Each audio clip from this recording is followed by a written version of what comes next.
देख रहे हैं एनपी न्यूज और मैं हूं आपके साथ काजल ठाकुर। वक्त हो गया 3 बजे 3 खबर का और शुरुआत उस खबर के साथ करेंगे जिसमें लगातार विपक्ष की तरफ से प्रदर्शन हो रहा है और किसानों की तरफ से भी प्रदर्शन हो रहा है। पिछले 3 महीनों से कृषि कानूनों के लगातार विरोध प्रदर्शन किया जा रहा है। किसान एक तरफ दिल्ली की सरहदों पर डटे हुए हैं, वहीं दूसरी तरफ कांग्रेस पार्टी भी लगातार किसानों की आवाज बुलंद करने में जुटी हुई है। इसी कड़ी में आज दिल्ली में कांग्रेस ने सड़कों पर उतरकर विरोध प्रदर्शन किया और हाथों में तख्तियां लेकर सरकार को चेताया कि 250 से ज्यादा किसानों की शहादत हो चुकी है।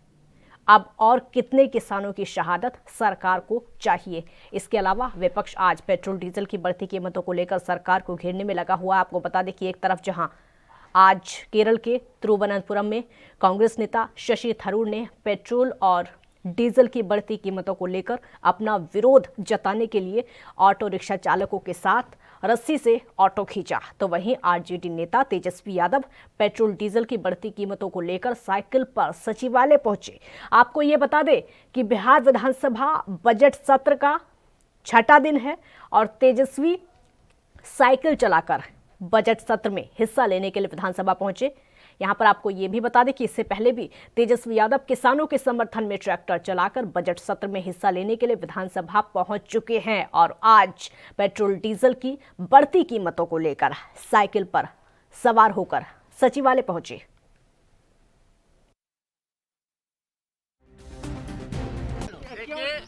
पूरी तरीके से पेट्रोल डीजल गैस का दाम जिस तरह से बढ़ा है, जिस प्रकार से महंगाई की मार जनता झेल रही है।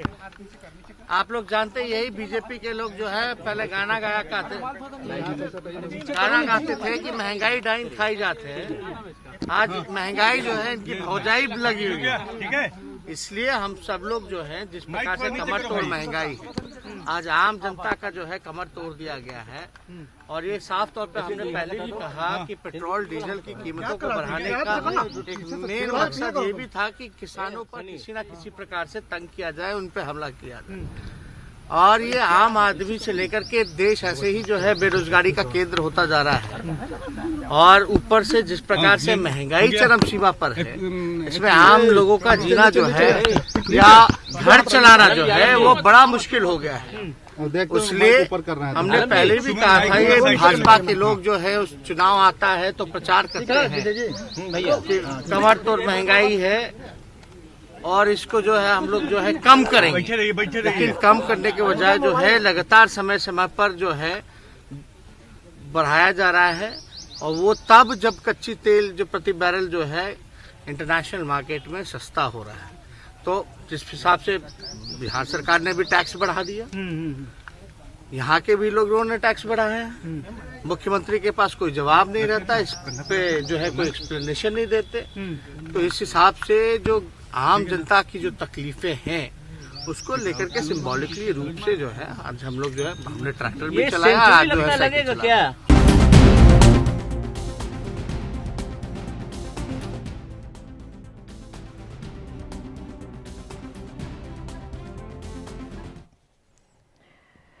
और इस खबर पर चर्चा करने के लिए हमारे साथ रामेश्वर राव वित्त मंत्री झारखंड के जुड़ चुके हैं। सर, बहुत स्वागत है आपका। बहुत बहुत धन्यवाद। रामेश्वर जी, बड़ा सवाल इस समय उठ रहा है, विपक्ष भी लगातार प्रदर्शन कर रहा है, पेट्रोल डीजल के दाम लगातार बढ़ते जा रहे हैं और सरकार से लगातार गुहार लगाई जा रही है कि इन दामों को कम करो, किसानों को भी राहत दो और लोगों को भी राहत दो। क्योंकि आप वित्त मंत्री हैं, आपसे सवाल इसीलिए है।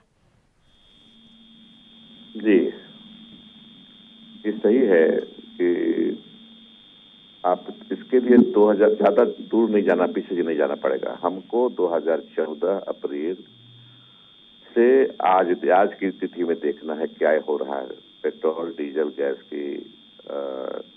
के मूल्यों में।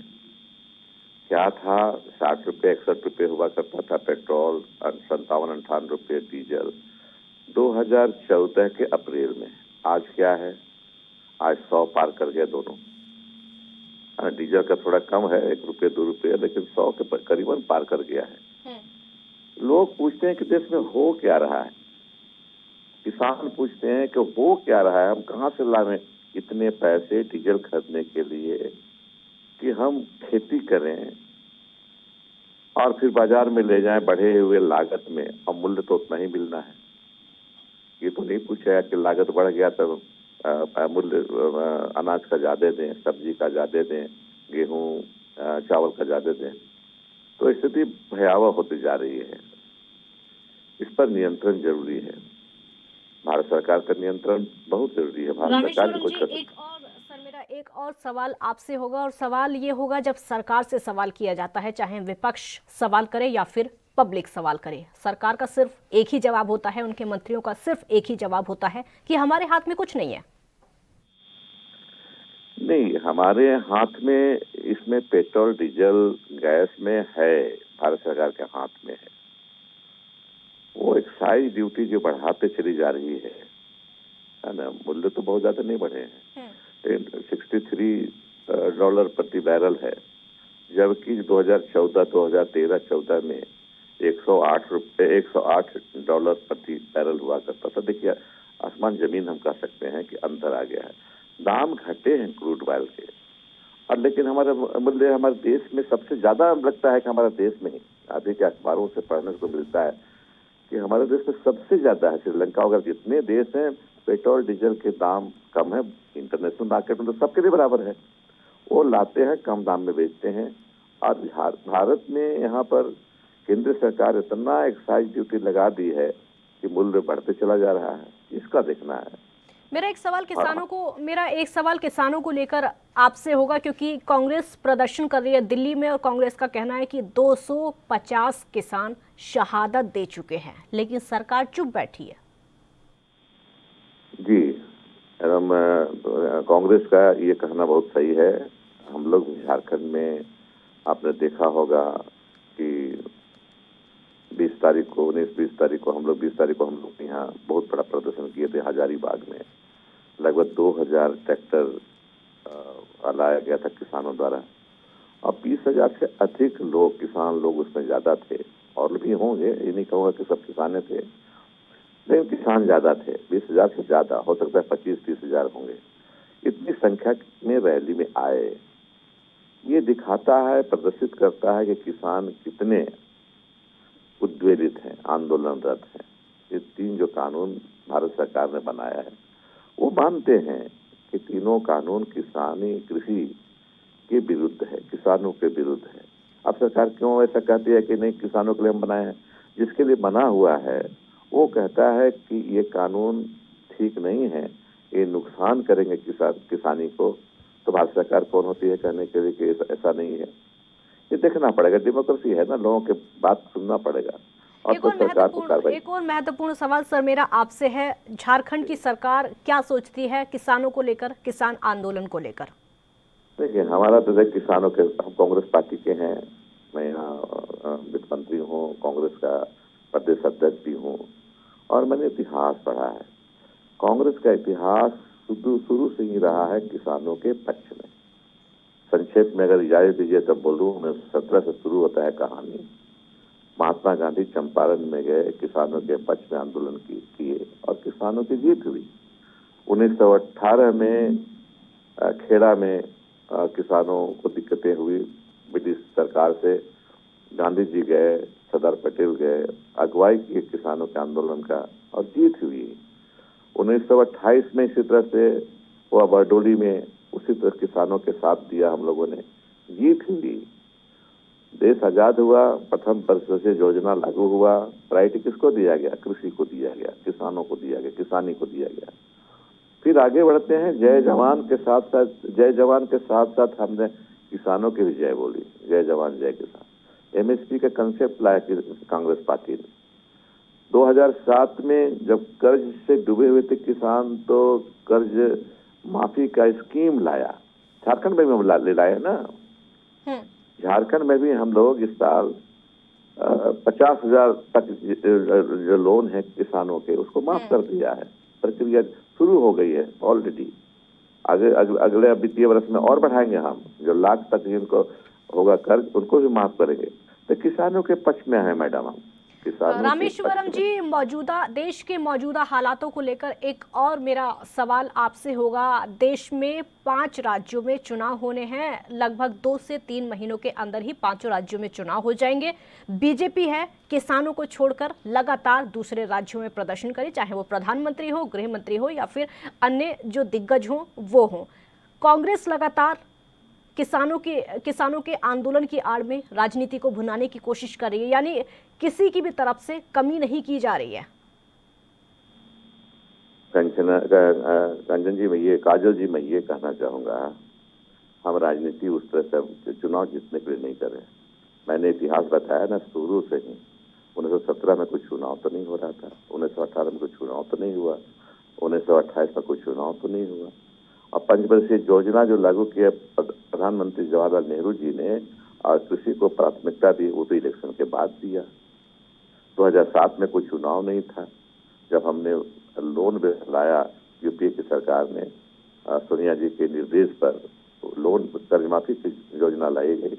वो चुनाव तो खत्म हो चुका था। उसके बाद चुनाव से मतलब नहीं है हमें, हम यहाँ की जनता से मतलब हम लोग का। एक समय था, हम सभी कहते हैं कि देश जो है कृषि प्रधान है और 70% लोग कृषि पर ही आधारित थे। आज भले इंडस्ट्री आ गए और सर्विस सेक्टर आ गया तो उसमें भार कम पड़ गया है कृषि पर, लेकिन अभी भी हम है ना, तो हमारा कल्चर, एग्रीकल्चर के साथ कल्चर जुटा हुआ है हमारा। इसको ध्यान दे मोदी सरकार। और किसानों को इस तरह से तकलीफ देना कतई उचित नहीं है। इलेक्शन अपनी जगह पर है, हम इलेक्शन की बात नहीं करें। हम इस आधार पर चुनाव नहीं लड़ रहे हैं असम में, बंगाल में, कि किसान को हम मदद कर रहे हैं। हम तो दूसरे मुद्दे पर, राजनीति का मुद्दा अलग है ना। लेकिन ये कहना मैं चाहता हूँ स्पष्ट रूप से कि जिस तरह से भाजपा के राज में किसानों को कठिनाई बढ़ी है, वैसा कभी नहीं था। कठिनाई बढ़ी है तो सरकार का काम है उस कठिनाई को दूर करना, जैसे कि यूपी की सरकार ने 2007 में किया कर्ज माफी कर, और जैसा कि झारखंड में हम लोग कर रहे हैं 2021 में किसानों का कर्ज माफी कर। एक और सवाल किसान आंदोलन से जुड़ा हुआ मेरा आपसे होगा। किसानों के लिए, किसानों की लगातार बातचीत किसान संगठनों की सरकार के साथ हो रही थी, 11-12 दौर की बातचीत हुई, लेकिन अंत में आकर ये हुआ कि सरकार की तरफ से कह दिया गया लगभग 1.5 साल के लिए हम कृषि कानूनों पर रोक लगा देंगे। और दूसरा ये कि सुप्रीम कोर्ट की तरफ से जो कमेटी बनाई, ना तो किसान उसको मानने को तैयार हैं और जो 1.5 साल वाला प्रस्ताव था ना ही वो किसानों ने एक्सेप्ट किया है। आपका रिएक्शन? देखिए, उस पर हम हम तो कहे किसानों के साथ हम लोग हैं। कृषि की बढ़ोतरी, आत्मनिर्भर जो बना है देश, ये कांग्रेस के शासन में ही हुआ है। आप जानती ही हैं काजल जी, 1950 के दशक में क्या होता था, बाहर से अनाज मंगाया जाता, शॉर्टेज यहाँ होता था, बाहर से अनाज PL480 के तहत गेहूँ आता था, चावल आता था अमेरिका से, अन्य जगहों से, और तब हम खाना खाते थे देश में। लेकिन 60 के दशक के बाद की स्थिति क्या हो गई, हम बाहर भेज रहे हैं अपना अनाज। आत्मनिर्भरता ठीक है, बिल्कुल आऊंगी सर आपके पास। हमारे साथ इस समय वसीम राजा बीजेपी के प्रवक्ता जुड़ चुके हैं। वसीम जी, बहुत स्वागत है आपका। धन्यवाद। मेरा सवाल आपसे होगा, तकरीबन 250 किसानों की संख्या कांग्रेस की तरफ से बताई गई है कि शहादत किसानों की हो चुकी है, और क्या चाहती है सरकार?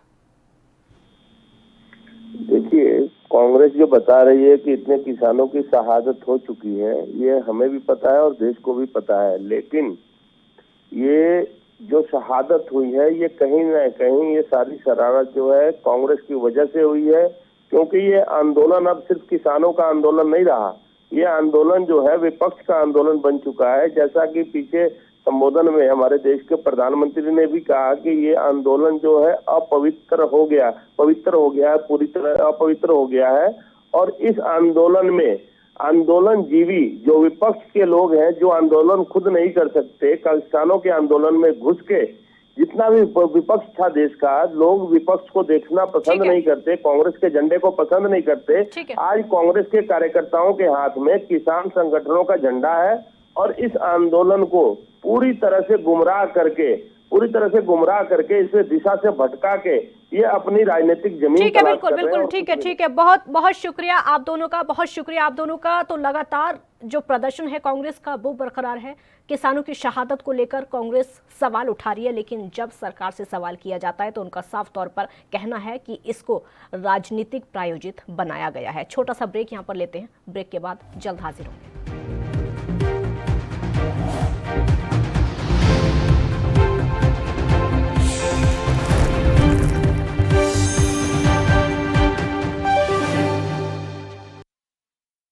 क्या आप दुबले पतले कमजोर हैं? आपकी सेहत नहीं बनती, भूख कम लगती है, वजन नहीं बढ़ता। दरअसल मेन बात खाना पीना खाना नहीं है, मेन बात है खाया पिया लगना। और अगर खाया पिया लगेगा ही नहीं तो सेहत बनेगी कैसे? इसलिए हमारी संस्था सन्यासी आयुर्वेदा ने एक ऐसी दवा बनाई है जो कि आपके पाचन तंत्र को, आपके लीवर सिस्टम को ठीक करने का काम करती है, ताकि आप जो भी खाएं उसका पूरे का पूरा निचोड़ आपके शरीर को लगे, आपकी भूख बढ़े, खाया पिया सही से लगे, नया खून बने, हड्डियों में जान आए, वजन बढ़े, ताकत बढ़े, चेहरे पर नूर आए और आप मोटे तगड़े खूबसूरत पर्सनैलिटी के मालिक बन जाएं। यह दवा पूरी तरह से आयुर्वेदिक होती है। इसका शरीर पर कोई भी साइड इफेक्ट, कोई भी नुकसान या दुष्प्रभाव नहीं होता। लड़के लड़कियां दोनों इसका इस्तेमाल कर सकते हैं और पहले 15 दिन के अंदर ही आपको इसका असर महसूस हो जाएगा। सिर्फ 650 रुपए की पूरे 1 महीने की दवा होती है और आप इसे घर बैठे 01145454545 पर फोन करके दवा मंगवा सकते हैं। कम ब्रेक और ज्यादा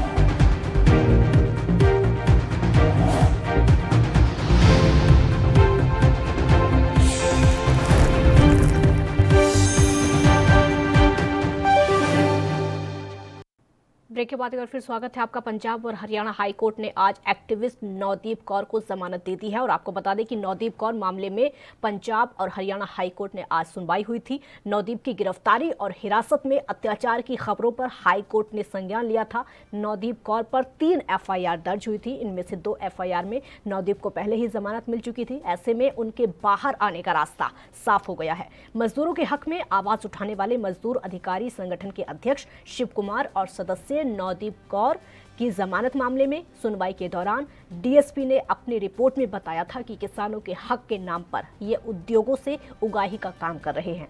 ये बात नवदीप कौर ने अपने बयान में मानी भी है। हाईकोर्ट ने सुनवाई स्थगित करते हुए मेडिको लीगल परीक्षण रिपोर्ट तलब की थी। बुधवार को नवदीप कौर मामले में स्वयं संज्ञान लेकर नवदीप की जमानत याचिका और शिव कुमार की जमानत याचिका पर एक साथ सुनवाई हुई थी। सोनीपत के DSP का कहना है कि नवदीप कौर मामले में दाखिल हलफनामे में बताया गया है कि नौकरी छोड़ने के बाद वो मजदूर अधिकार संगठन में काम करती थी। 28 दिसंबर और 12 जनवरी को पुलिस को शिकायत मिली कि संगठन के कुछ लोगों ने नवदीप कौर की अगुवाई में एक कंपनी का घेराव किया है और उनके कर्मियों साथ में अधिकारियों के साथ हाथापाई की गई है।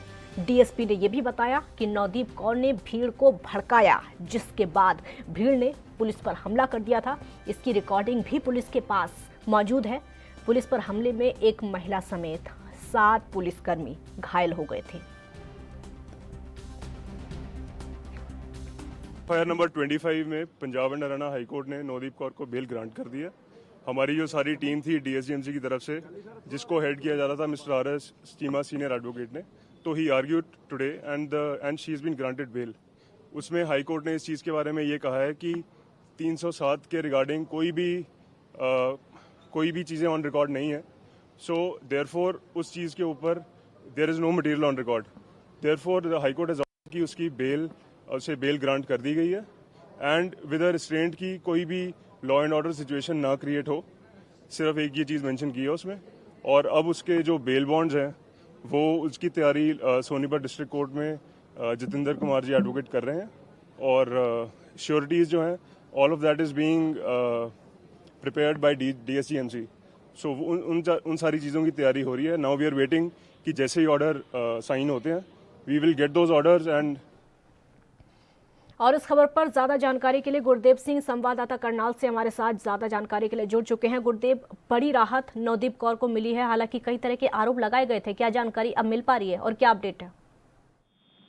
देखिए, पंजाब और हरियाणा हाईकोर्ट द्वारा नवदीप कौर को जमानत मिलना कहीं ना कहीं सरकार की और पुलिस प्रशासन की कार्यशैली पर बड़ा सवाल है।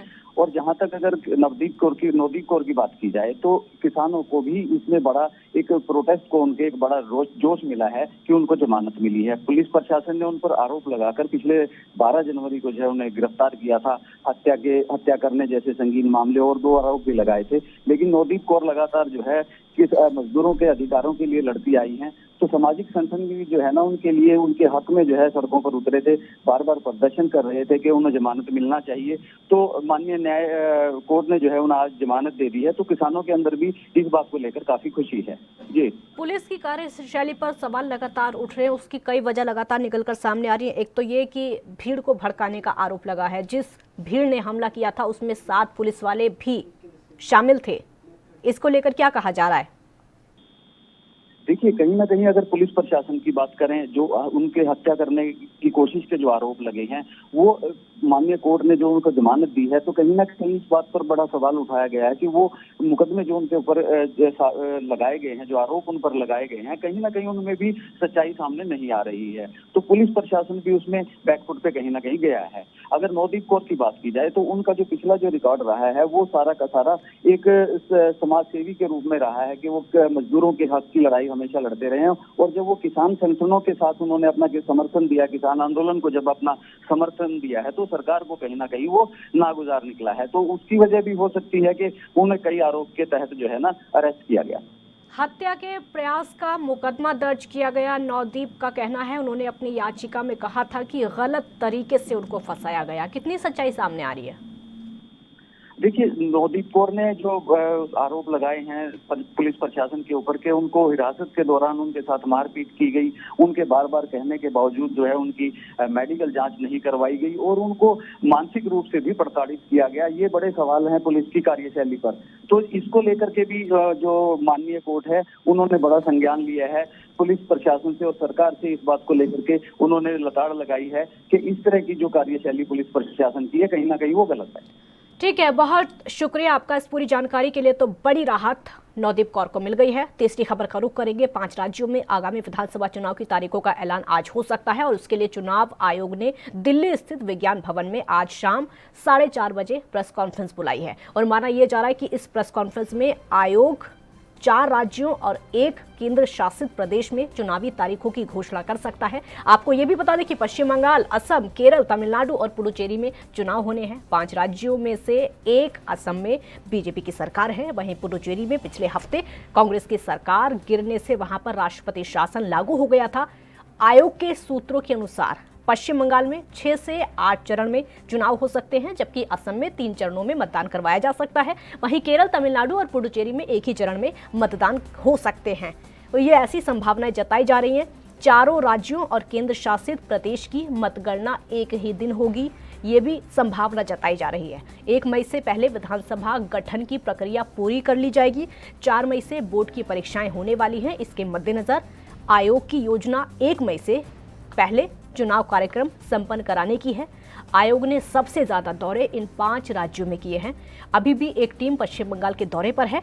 कोरोना वायरस के बढ़ते मामलों को देखते हुए चुनाव आयोग के सामने तमिलनाडु और केरल में चुनाव करवाना सबसे बड़ी चुनौती है। हालांकि चुनाव आयोग का कहना है कि उसने कोरोना प्रोटोकॉल को ध्यान में रखते हुए तमाम तरह के उपाय किए हैं। सुरक्षा बलों का भी पूरा बंदोबस्त कर लिया गया है। माना यह जा रहा है कि कोरोना के कारण मतदान के समय में इजाफा हो सकता है।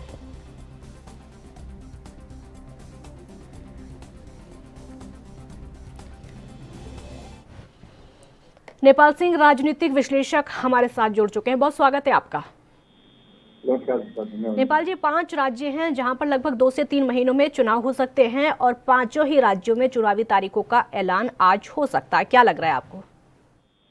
नहीं, ऐलान तो आज होना चाहिए और ये बहुत ही अपेक्षित भी है और ये शायद हो भी जाएगा। 4:30 बजे जो कॉन्फ्रेंस बुलाई गई है, लेकिन जहाँ तक इसके तैयारी की बात है, तैयारी तो सरकार बहुत पहले कर चुकी थी और तैयारी इस मुद्दे में कर चुकी है कि इस बार का बंगाल का चुनाव काफी आक्रामक होगा, जी वोट का टर्नअप भी ज्यादा होगा और इस बार बहुत सारे नए मुद्दे भी वहां पर आएंगे, क्योंकि जो दल वहां का लोकल है वो बहुत आक्रामक है और फिर ओवैसी भी आएंगे, फिर दूसरी जो उनका विभाजन पार्टी भी आएगी, भाजपा पूरी ताकत से लगी है। तो क्योंकि इस बार शायद वो बूथ की संख्या बहुत बढ़ाएंगे, कम से कम आदमी को रखने की कोशिश करेंगे, इसलिए हो सकता है 7 से 8 या 9 जो है उसमें स्थितियों में जो है ये मतदान हो। तो मुझे ऐसा लगता है कि मतदान की तैयारी पूरी सरकार कर चुकी है और ये आज शायद घोषणा हो जाएगी। नेपाल सिंह जी, बड़ा सवाल कोरोना को लेकर उठता है कि कोरोना काल में 5 राज्यों में चुनाव होने हैं। हालांकि पहले बिहार के चुनाव भी हो चुके हैं, वो पूरा देश देख चुका है। तो क्या अलग इस बार हो सकता है कोरोना गाइडलाइंस को ध्यान में रखते हुए? देखिए, भाजपा के लिए मैं नहीं कहता कि मैं चुनाव आयोग भाजपा के अंदर में काम करते हैं, चुनाव आयोग एक स्वतंत्र संस्थान है, लेकिन सरकार ये चाहेगी, सरकार का थोड़ा तो होता ही है, सरकार ये चाहेगी कि जितना ज्यादा मतदान केंद्र हो, जितने ज्यादा बूथ हो, जितनी ज्यादा मतदान तिथि हो और जितने ज्यादा से ज्यादा कम से कम लोग वोट, मतलब संख्या में वोट एक मतदान का कम हो, तो उसकी तैयारी उस हिसाब से करी तो उसमें वोट पर आक्रामकता नहीं आएगी, स्टेट गवर्नमेंट का इन्फ्लुएंस नहीं आएगा और ये उनके राजनीतिक बेनिफिट होगा। इसमें कोरोना एक उनका मदद कर रहा है, ये एक अलग बात है। ठीक है नेपाल सिंह जी, बहुत शुक्रिया आपका इस पूरी जानकारी के लिए। तो 5 राज्यों में 2 से 3 महीनों के अंदर चुनाव होने हैं। तारीखों का ऐलान आज हो जाएगा चुनाव आयोग की प्रेस कॉन्फ्रेंस में। बहुत बहुत शुक्रिया, देखते रहिए ANB न्यूज़।